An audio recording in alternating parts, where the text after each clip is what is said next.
I'm Kayla. And I'm Christian. And you're watching What's Her Angle? Here we strive to elevate you spiritually and practically through meaningful conversations. Hello everybody, welcome back. We hope you guys are doing good. Of course, guys, we have a guest with us on the couch today. Yes, this is Amani, guys. Okay, Amani is she's got a feature for the month of May. You guys know we love to feature women who are kicking ass in their careers, who are breaking glass ceilings, striving to motivate other people, and just doing the damn thing. We like to highlight other women that really got it going on, and Amani definitely covers the scope of all of that in this.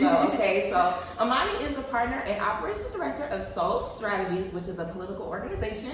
So she is really working to kind of insert herself in a lane that mostly men are dominating, and yes, older white men, of course. And bringing your own energy, bringing your own vibe, and of course we want the black voice, especially the black women. Yeah. Our voices need to be heard the most, of course. So we love anybody that is literally trying to get us in those rooms and get our voices heard and get our thoughts and our mindset on the forefront. So so of course guys, today we're going to be getting Amani's feedback as well as our feedback on connecting with the younger version of yourself. So you guys know this whole month, Kayla and I have been getting into building from scratch.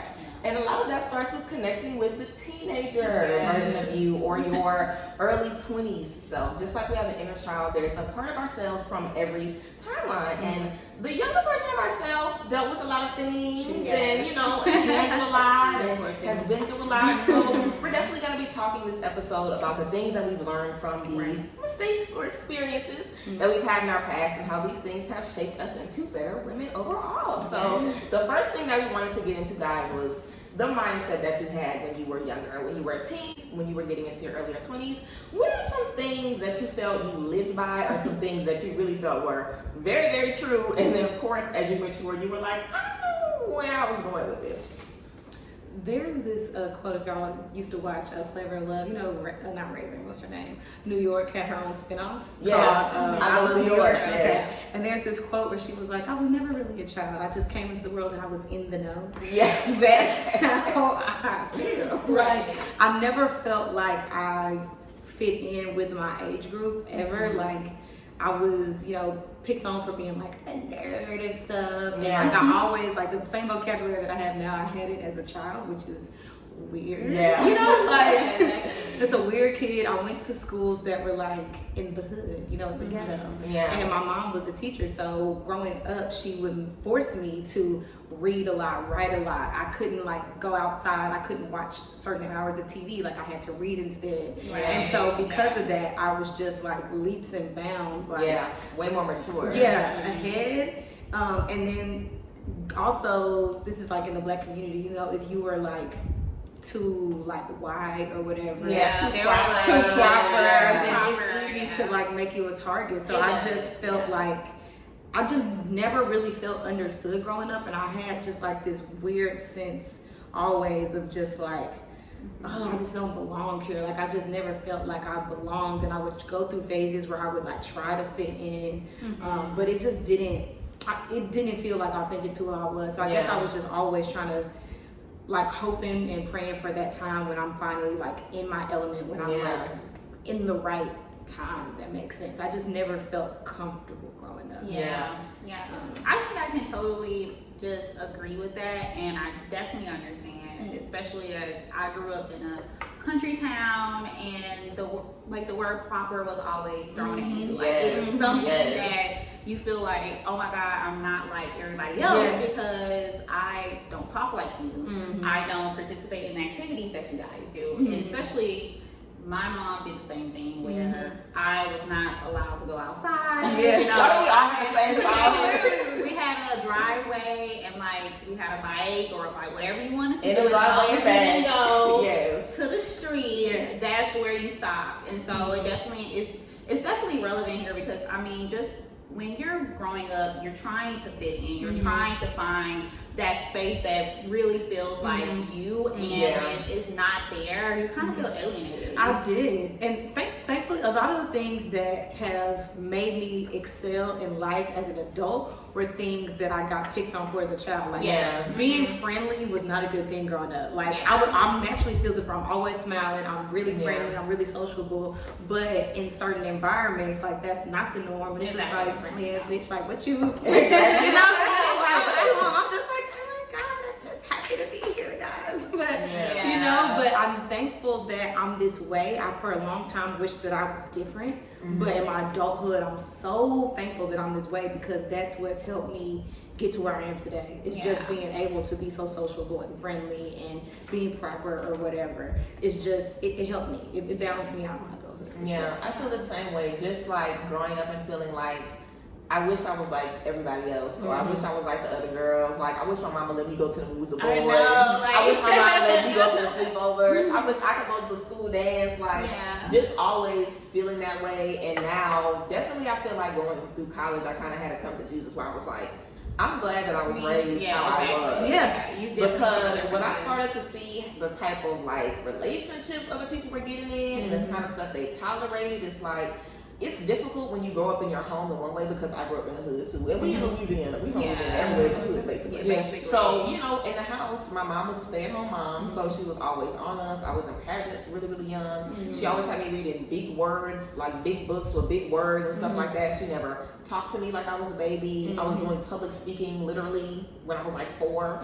So that's just, you know, how she brought me up to be. And I always got picked on. And she always had a problem with me not feeling like I fit in with like the other black girls in the class and just like other people who were from my neighborhood. But she also taught me and still teaches me to never, you know, second guess who I am and never change who I naturally am for anybody. And I feel like that's definitely something that I felt like I kind of realized in college, that it's okay if I'm not like everybody else. I don't have to conform or you know, like dim myself down or assimilate and try to do what they do and get into what they get into, because I really am not like that. I really was not raised like that. So just getting comfortable standing apart is definitely something that I feel a lot of black women can relate to. You know what I'm saying? Just being comfortable being like, it's okay that I'm not like everybody else. And realizing that in your teens and early 20s is key, because now on social media, it's too easy to feel like you don't even have an identity of your own. There's so many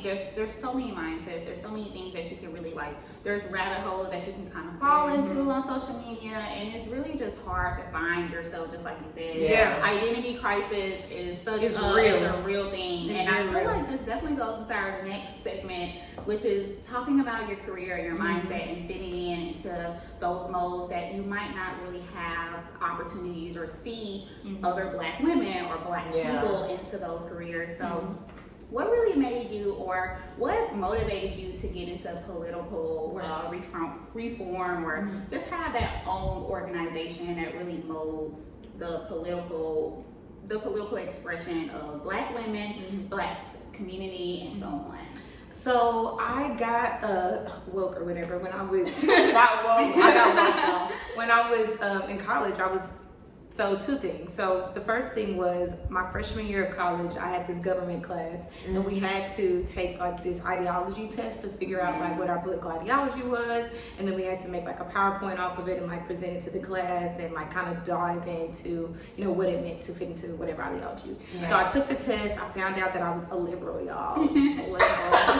Oh God. Anyways, I was a liberal back in 2011. It's different now. I'm a 2011 liberal. It's different time. But for 2011, I was liberal or whatever. So I started when I was doing the research for the project. I just kind of got into like all the rabbit holes of like Vice and Vox and, you know, Associated Press, and just watching a lot of independent news stations which tell the news from a different perspective than like CNN and MSNBC and Fox for the you know, it was a very different perspective. It was much more honest perspective to me, and it made me much more aware of just how much was going on, how much needed to be fixed, and just like the freaking type of world that we lived in. And then the next year, Trayvon Martin was killed. And I was watching the trial, I was listening to the video, we seen the evidence all together. So in my mind, there was no way that this man was going to get away with killing this boy. I'm like, it's very clear. I think that was that was a crazy moment. It was for all of it. That's why I mean, BLM, all this stuff came after that. And so when he got away with killing the boy, I was like, oh my God. What it was crazy, because I think we all were like, it was devastating, but we all felt like, well, I know he ain't getting away with it. That's what I thought. At least he gonna gonna have to do time. Ain't no way he getting away with it. And when he got off scot-free, that's when I realized, okay, this system severely has issues. And so from then on, I kept my my ears to the streets. I was very involved in political news. I knew exactly what was going on. I knew all the races that were going on. I knew what legislation was about to be passed. I knew who was obstructing certain legislation. I knew who was voting what way on different things. Like, I was just into it. Yeah. And then fast forward, I went through this like just kind of weird period of time. My mom passed away in 2017. And in that, from like 2017 to like 2018, early 2019, I was just kind of like in this like disassociative state. Like, I was just doing anything. Like, I was just trying my hand at anything. I was a makeup artist for a little bit. I was a damn fashion show coordinator. I was just doing anything. I was writing.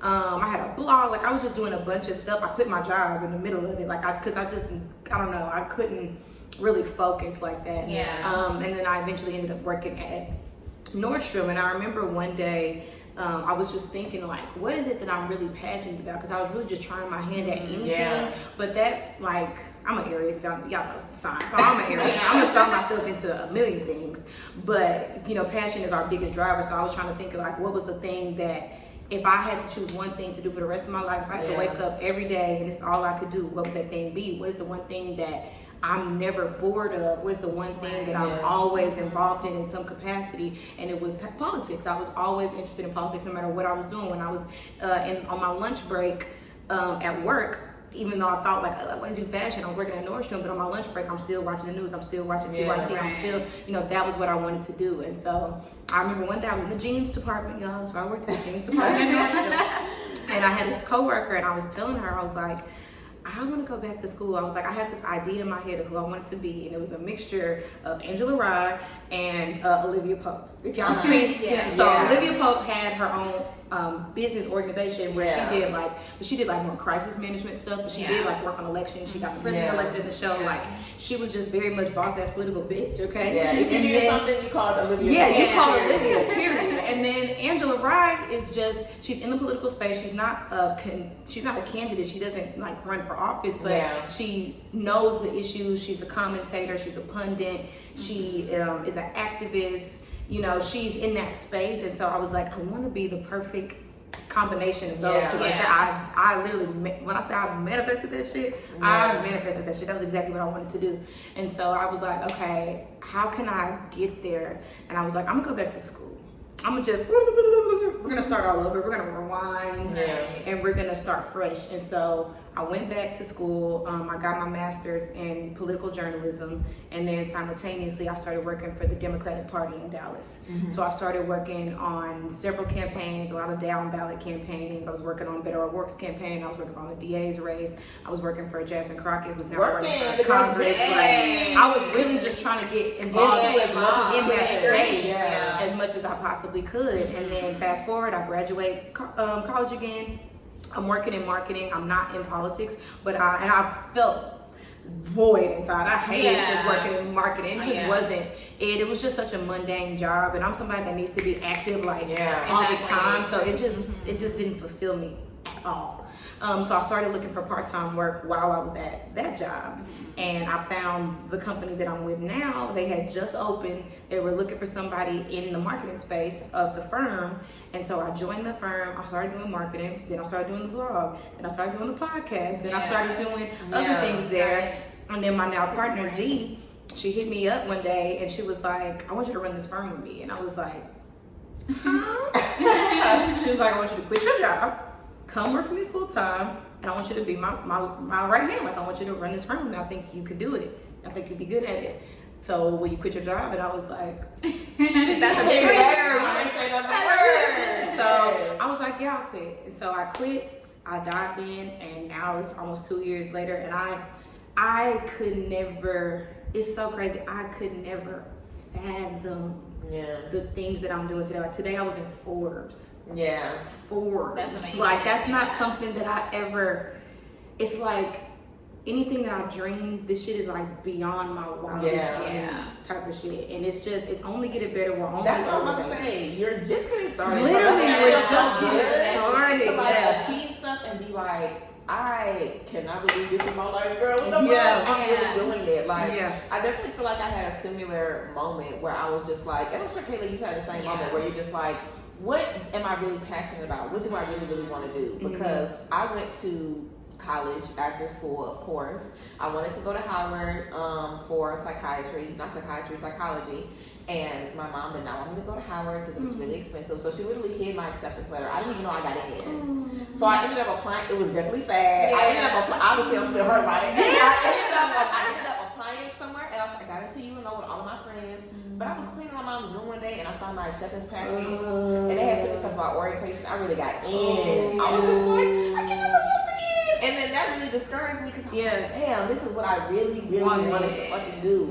And I lost my opportunity. So I just feel like the entire time I was in school, and mind you, I dropped out after like 3.5 semesters. Like I had my hand on my degree and I was like, I don't even want it. Like I just kept thinking about, and I just kept thinking about what I wanted to do and how like, college is a hard time. You know, you're really figuring out who you are, you're figuring out what you want, you're figuring out, I have to make decisions today that are going to impact me the rest of my life. Exactly. And it might not be that deep because life is very, very long. But still, like, you want to make the most of that experience and you want to make sure that you don't waste it because you really can find your passion and find your path and figure out where you're supposed to go through the experiences and the people that you meet while you're in college. So, of course, it's an important time and I just wanted to make the most of that, but I felt like I just couldn't. So definitely dropping out and going home. I literally was working at a bartender because I knew I was good at that. I was good at talking to people and relating to people. I worked at a couple casinos. I started doing hair and I never felt fulfilled with anything that I was doing. Like I knew that I wanted to be independent. I knew I wanted to be, you know, self-employed. I knew I wanted to work for myself. But it's like as I got into stuff, I was like, this isn't really what I want to do. Like, I started doing hair and was like, I don't want to work on my feet all day and have people in and out my house all day and have to work long hours. I don't want to, you know, do something like that. So YouTube, social media was always something that I wanted to do, but you never think you could really do anything like that seriously because you always see yourself as something that's like so small. Like you're so surprised that you're on Forbes, and Forbes is like, why would we not have you on here? Like you'll be so surprised that people are interested in your work, that people are looking for your specific talents and your specific gifts, and I definitely feel like that's something that we learn, you know, as we mature as well, because we just get a deeper understanding of this is something that I'm good at. So I am going to capitalize off of it. It's not just going to be my hobby or something fun that I do, because I had YouTube since 2017 and I was just making videos, talking shit with my friends, you know, just talking shit, having a good time. It wasn't anything that I really took seriously. And I remember moving to Dallas, I was like, I'm gonna be a YouTuber for real. I didn't even have 1,000 subscribers. But I just felt like it was something that I could do. And sometimes I feel like what really keeps you going in your teenage and early 20s is if you don't like listen to the self-doubt, because it's really easy to be like, I'm never gonna be able to do this, I'm never gonna be able to do this in those moments, because that's kind of like the hardest time of finding out who you are and realizing who you are. So it's very easy to let those hardships get to you and you end up settling for the fucking corporate job and never looking into how to start your own business, and you just stop looking at what you're interested in because you're like, it ain't gonna be the point anyway, so why am I even being consistent in it? You know what I'm saying? So consistency in those moments really will make or break you. I feel like as you get through the rest of your 20s and as you just move, you know, throughout the rest of your life. And of course, when we are in college, we really learn the true thing about friends. We really learn the true thing about romance and relationships and things like that. And I feel like something that I learned in college was that it wasn't okay for me to settle. I feel like I thought it was fine for me to never really get what I needed in relationships. I just always feel like this is just what I have to accept. I never really felt like, oh, this person isn't giving me what I want, so I have to leave them. I was just like, oh, they ain't giving me what I want, so I guess I'm just not gonna get what I want. I don't know what was wrong with me. I don't know why I felt that way, but that's just how I felt. I didn't see that growing up. I guess that's just because after people just kind of do you a certain way over and over again, and you know, dating in college is treacherous. So after you just kind of deal with people wasting your time and not taking you seriously, you just kind of feel like, well, nobody's going to anyway. And it just kind of gets you just have like a nasty taste in your mouth when it comes to connecting with different people. And it's much easier to just allow whatever to go on than to be like, I'm not dating people who do this, and I'm not going to have friends who do this. Because you end up with no one to date and no friends. And I feel like that's a space that most women have been in. me and Kayla always talk about this, like the curse of losing your friends as a woman coming into your like mid to late 20s. Like you really look around and you're like, I don't relate to any of these people. And I just feel like because it's such an important time in your life, you're gonna be different. Like it's very rare that you kind of become the same person, because we kind of, especially Black women, we go from like teeny boppers, like thinking life is great, to being like, I have to carry this family on my back. And we might not even have families yet, because none of us have kids, but we all feel like we have such an obligation to succeed and do well. So it's like carrying that on your back, you kind of end up, focusing more and more on you and more on what works for you, and what doesn't, and what, clashes with that.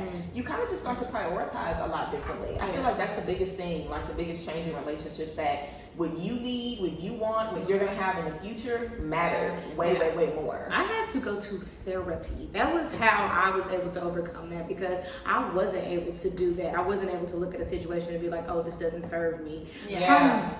From my earliest friendships, I always had people around me who wanted to humble me or keep me down beneath them. And that was something I learned at an early age. All of any close friendship that I had up until, which last week, no, I'm just kidding. Like that, up until recently. That's literally how it feels. It was always very much contact like those that. kind of people. But as you contact them more and more, you recognize the energy more and more. So And you're able to just- keep it at the door. You have as to. soon as they come in. Yeah, it took a lot of, because a lot of stuff is like, when you're around people who, because let's just get into it, people be envious and jealous. They be jealous of stuff that you don't even realize you have. Like, I didn't understand why people would feel certain ways towards me, because I had low self-esteem. I didn't think I was worth it. It's like, So I didn't know what what this energy was coming for. I already didn't feel good about myself. So I didn't understand why, like, I was surrounded by people. If I felt good one day, it was just like, calm down. Or like, you'll be in front of you'll be around people and they be trying to like make fun of you in front of people. It was a lot of that, and I can honestly say, if I did not get rid of those people and start my self-healing, go to therapy, start to learn to trust myself, start to learn that I am worthy of these opportunities that are being in front of me, that I am worthy to be treated better, that I deserve to excel and have these things and deserve to be great. And being great isn't something that's shameful. And being great isn't something that needs to be toned down or muted or checked. Once I got past that, that's how I was able to step into the position that I'm in now. It's all about alignment. And if you're not aligned spiritually, if you're not aligned, if you're not ready for it, you're not going to get it. And for a long time, I did not understand why I was struggling so much with my career. I didn't understand why, I wasn't getting the things that I wanted in life. But it's because I wasn't there yet. I didn't have the mindset to accept those things yet. I didn't have the confidence I always was capable. I didn't have the confidence. I didn't have the self-assurance to step into those spaces that made feel too big and succeed in them. I didn't believe that I could. So it wasn't until, that healing took place that I could really step into these things and confidently walk with that purpose and feel like, you know what, I can be here. Even though we all get imposter syndrome sometimes. I had it for the whole first year I was here. I'm like, girl, why am I doing this? I feel like my mentors have said those things. Like, especially when you're kind of in this space where you don't know where you should be going, or you're feeling stagnant, you're just feeling like I don't know what's next. I had to get a mentor. I also got therapy because I needed to be surrounded by people who was going to pour into me, and I also knew that I also wanted it to be mutually beneficial to them. And I didn't feel right for it to be take, but I also needed to be able to be absorbing the information that they provided and actually putting in the work, because it feels like if I'm taking advice from my mentor and my therapist and friends who are positive, and then I'm not being able to like see that for myself, they're gonna feel like, okay, listen, you have to be able to have that mindset. You have to be confident. You have to be able to love yourself enough to say, you know what, let me listen to this information. It's beneficial to me. It's helpful, and then be able to and just be able to pour that back out into the world, into your work, into just your life. And that was one of the things that I had to do. And like you said, it almost made you feel like you had imposter syndrome. And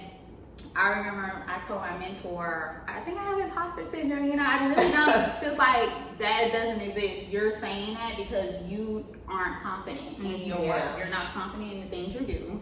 And it is your mindset. You have to be able to say, you know what, I am enough. I can enjoy things. I do deserve this. I want to have this type of lifestyle, and I'm going to do the things that I can do to get to that lifestyle. And I think we always talk about this on What's Her Angle, and we say, go forward with the things that you know that you need, because you can't get to that certain point if you don't know where to go. Exactly. You have to know where to go. And yes, that's such a broad statement, but like you really have to get to the minuscule part of it and say, okay, so step one, just start task somewhere. 2, you know, starting somewhere is Yeah. really, really, really important. And you know, you really hit it on the head. It's just you have to be confident. You have to know yourself. You have to be ready to accept the things that are on the way for you, because if you can't, you mess up so many opportunities for yourself. Yeah, 100%. And you have to be self-aware to even realize I'm the one that's in my own way. You know, and I think that definitely is key when we're talking about developing new mindsets and how we turn this old mindset into a new one. You have to realize, wait, I'm the one that's holding me back. I'm the one that can't see myself doing these things. I'm the one that's doubting me, because everybody else is like, girl, what's next? What's next? What's going on? And when you're around people who are like that for you, it'll kind of make you feel like, oh wait, it wasn't me. Everybody around me just wasn't doing nothing. So they had a problem with the things that I was doing. And I feel like everybody experiences jealousy in some place. I remember being in high school and not really being happy, or being in college and being in spaces where I was very, very depressed. And people who got on my nerves are people who were laughing all the time. I was really like, they're so fucking loud, I can't stand them. But I really had a problem because you were happy and you're pissing me off because and that was something that I felt for years. Like I never wanted to be around people who were laughing all the time. Like it just sounded like so loud and so frustrating to me. And it didn't hit me until later that I was like, I really wished that I could be that joyful, or even if they were just being allowed to be obnoxious, I wish I just had the energy to, you know, step into that. But sometimes when people don't realize that, that's what keeps you nasty, especially women. I feel like because we're so predatory, we're inherently gonna be a little catty. But you gotta check yourself early on and be like, nah, girl, come on. The more you love yourself, the more you're able to cheer on other people. The more you take care of yourself, the more you're able to show up for others. So I definitely feel like me taking a step back from a lot of relationships was about them, but also about me. Just realizing I can't be a good friend to anybody if I'm not confident in myself. If I'm doubting myself, how can I support you? How can I give you any advice? How can I help you, you know, at all? So figuring out definitely that we have to help ourselves first is definitely key. And I feel like therapy probably showed me that the first time as well. And I remember just asking my therapist, like, I'm here because I keep losing these relationships and I'm trying to figure out if it's me. Like, I really want to know if I'm the one that's fucked up, if I'm the one that's just got an attitude problem and I'm just bitter and fucked up. And my therapist, I split the tea, and she literally was like, you just have boundaries. She was like, that's what it's called, having boundaries. You set a line, if they cross it, then they're gone. Sometimes it ends up being everybody that you have around you, but you set the boundary. So you really can't control who abides by it and who doesn't, but you can't ever make yourself feel bad when people don't support that boundary. And that is really what's going to allow the change to stick, because when you set that boundary, it doesn't matter who comes around you or what they try to bring around you. You have set the boundary and you know where you're going. Just like you're saying, I have to prepare myself for my manifestations. I can't be around you if you being negative and you not you are the, what they say, you're the average of the people that you hang around with. Exactly. And once you're, that's why you lose a lot of friends. I was watching this other girl's YouTube and she was talking about the year 28, because it is a year. You know, I just turned 29. 28 is when it's like the last stuff that's supposed to fall off. It's gonna all fall off on your 28th year, and it could feel like so heavy, and it could feel like a lot. I literally lost a friend the day after my birthday. It was like, she's literally getting left at 28. Like, that's how some stuff they're not going. Like, you know, and it really does be like that. And that mindset change will affect everything. It'll affect you, because you'll be more aware of what you need as a friend. There was times in my life where it could just be all shits and giggles, and that's all I needed because I'm 22, you know? But entering my 30s, I just need different energy around me. I need different people around me, I need different conversation. And I want people around me that are doing shit. Yeah. Period. I need people like Period. that doing shit because Yes. you understand. Yeah. You know, you're not gonna be mad that I came in and I'm on the phone talking Yeah. to you. Like, you're not The gonna girls are care. working. The girls are Yeah. working. It's Yeah. not, you know what I'm saying? And vice versa. If something comes up, you have to work, So you just need more people around you like that. And I used to be a slave to romance. I don't know about y'all. But I was a slave to romance, baby. I was like, I got to give me a man. And it was when I was in therapy, I realized that was far too high of a priority. I feel like friendships and stuff was one thing, but romance was far too high of a priority in my life. Yeah. Also, and that was another reason why I wasn't where I wanted to be in my career. And so I remember this one day in therapy. It was like in 2020, and I had this nasty revelation. It was just like the most. Something came up out of you. Oh my God! Like I was writing because I used BetterHelp. Shout out to BetterHelp. I have had a BetterHelp therapist, and like you can write your journal entries in there, and you'll publish them, and your therapist can read them. And so I asked myself this question in my journal, and it was like, because I just had like, I just had an epiphany. I need to go to Tiffany's. Like I had an epiphany, Yeah. and I was like, why is it that everything about me no longer matters once a man enters the picture? That was something I had bad. Like I could be doing all of these things, I could feel so strong. Like when I was single, I was so able to be focused, and I was passionate about this thing, and I cared about this thing, and this is where my beliefs. And then the minute a dude, it didn't matter who, the minute a dude came in and it seemed like it could possibly go somewhere, Sacrifice if we everything. had certain things that I know were not compatible Off the table. What do you need? I'm up here like, I don't even care about that. I don't even need it. It's gone. Like, what are you even talking about? Like, it would be like stuff that I know wasn't, like, it wasn't clicking. Like, they would say stuff that I know I don't feel that way. Yeah. But I would say that I felt that way just to Just to prolong have this a relationship. relationship. And I wrote in the book, I'm like, why am I like this? Why will I throw away I wrote, why do I throw away Amani for insert name here? And when I had that revelation, the tears, the gut wrenching tears, like that was such like because like you said, self-healing, you gotta face yourself, and you gotta be honest with yourself, and you'll never heal. You'll never ever heal. You'll be the same. I would have been 45 doing the same shit if I didn't ask myself that fucking question. Yeah, you have to be hard on yourself, and when you're on this journey and changing your mindset, you gotta dig deep. You gotta get to the fucking root. You gotta get to where it started. The issue, or it'll never change. And so it was then that therapy really started working, because once I asked myself that question, me and my therapist got to digging, bitch. It started Why unraveling. do you feel this way? And once we got to digging, once we realized, oh, you're like this because of that, well, let's repair this, let's repair this.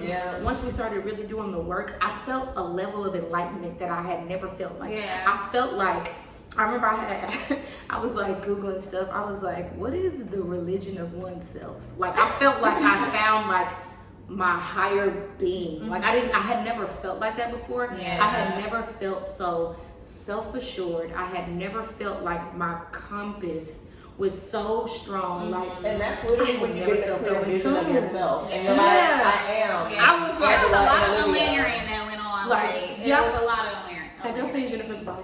Yeah. Okay, you know when she's like, I'm a god. Like when she's she's like, y'all look at my phone. That's my screen. That's my screensaver. It's Jennifer. Like it's her with lighting her tongue. I love that movie. Yeah. But she was like on the phone with her. She was like, I'm a god, and I was like, and then mom was like, I'm kind of the shit. Yeah. Like, and I was like, damn. I felt like, damn, I'm really in control, bro. Yeah. It is one of those epiphanies. You get to this point and you're like, you know what? And I'm 28 right now, so it's almost like, like I started like prepping myself for romance and like 27. I'm like, you know what? I'm not getting what I want. I don't feel fulfilled. I am just like unhappy with the relationships I'm in. I have been in so many relationships and I didn't feel served in them, and I felt like I wasn't getting anything. And I remember one time I was telling like my therapist, when I go on dates, like I don't remember anything from them. I feel like I'm going on these dates and like I have a good time, but I'm not having a good time with the person that I'm with, and it's like I felt very unconnected to the person, but I felt connected to the activity I was doing. I like going out. I like doing this. I like that I experienced this, and I can now implement these things into not only the things that I like to do, but just have my friends and have them do it. But like when I started thinking about like, oh, I've been to this place, and somebody might say, so with who? I was like, it was somebody, but I don't really know. And it's like, I just was not connected. And I was doing things that I felt like really helped me in relationships, and I just wasn't.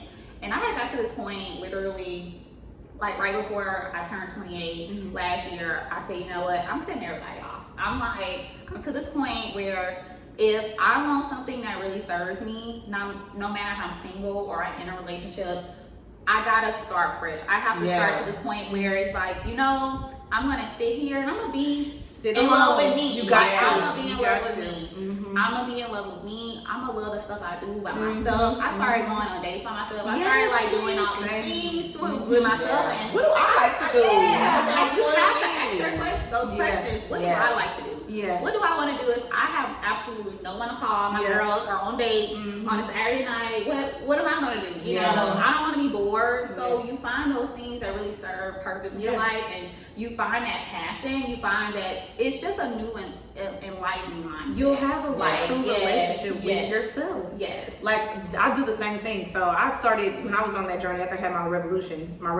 Me and my therapist made a pact. Like, I was not dating for at least 3 to 6 months. I was not going to go on a single date. It's good to get a break. I remember I could do that to myself in college. I was like, I literally broke up with my college boyfriend, and I literally immediately after I was like, who am I gonna talk to now?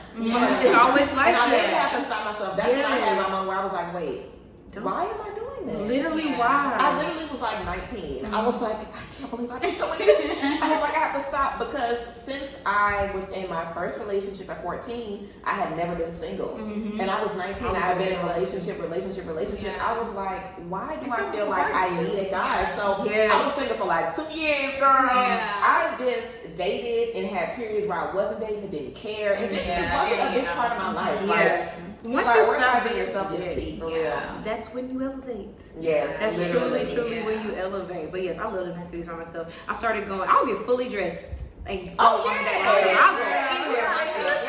All I need is my little AirPods. We're gonna have a great time. AirPods. Yeah. If I have my music, then I'm good. Me and Amani are best friends. Okay. You know, you have to like think about it, and I feel like you guys can relate. You ladies can relate to when you go to a restaurant and you know, like, you really that bitch. Like, you up in there, you look like you look good, and you know, like on some of those on any of your commercials or like even TV shows. People like just like in the background you can see like that one focus that's on you, and it feels like I'm the only person. This is me right now. This is about me. I'm the only person in the room, and like these people are like background, like you know. But I'm like main character. It's not the main character. I'm main character, and you know what?